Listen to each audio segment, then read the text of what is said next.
The Zealot Gene, the first Jethro Tull release, or the first release under the Jethro Tull name since the 2003 Christmas album.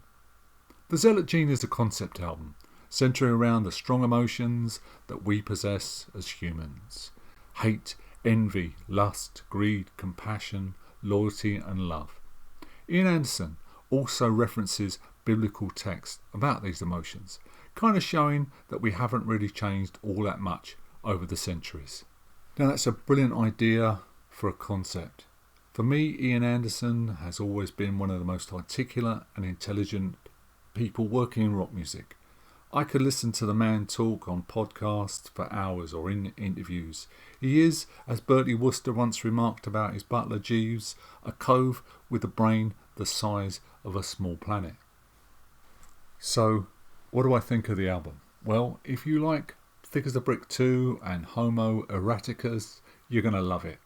Lyrically, Ian Anderson is on top form, and it goes without saying that his flute playing and acoustic guitar playing, his very underrated acoustic guitar playing, are absolutely brilliant. In fact, his flute playing reaches, for me, new levels on this album. It's just quite simply brilliant. But, the big but.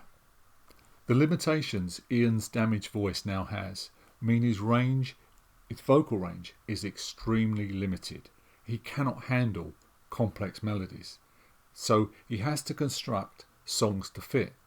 Now, fair play to the man, most people would have given up, and it's another testament to the genius of Ian Anderson that he's found a way to do that. But part of what made Tull one of the great bands for me, and this is my opinion, is those soaring melodies, those wonderful hooks, which I've said before. So Ian Anderson of 2022, and probably of the last 10 years or so, everything comes across as a bit plodding and a bit lifeless. Now the other problem I have is with the other musicians on this album.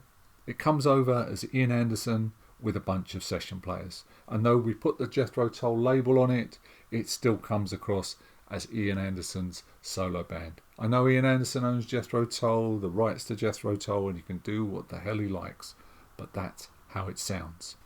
Now, part of what made Tull a great band for me, notice those words, for me, is that I'd be able to listen to an album straight off and then go back and follow each player individually over the course of maybe 6, 7, 8 listens, because each player had something unique to say, to contribute to Tull.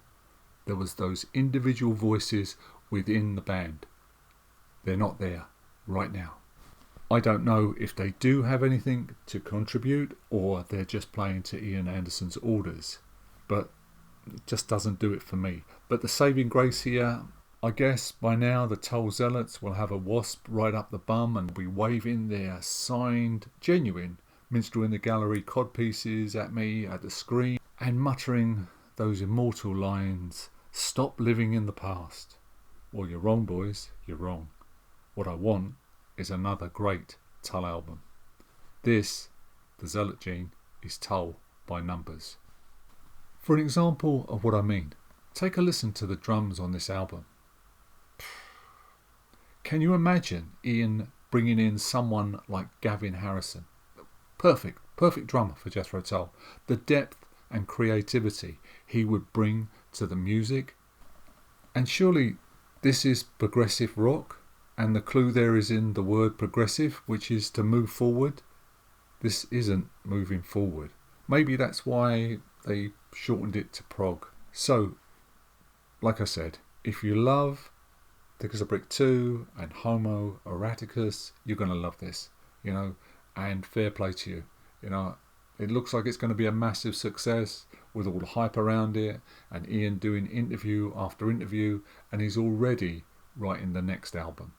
So, one last thing. I think if Ian is going to persist in making music like this, for me, the only way it can work is if you bring in musicians that can contribute, that have contributions, their own individual voices within the music, like it used to be.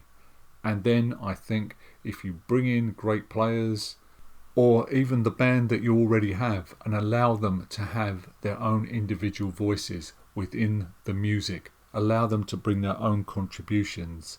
This could work, but at the moment it doesn't for me.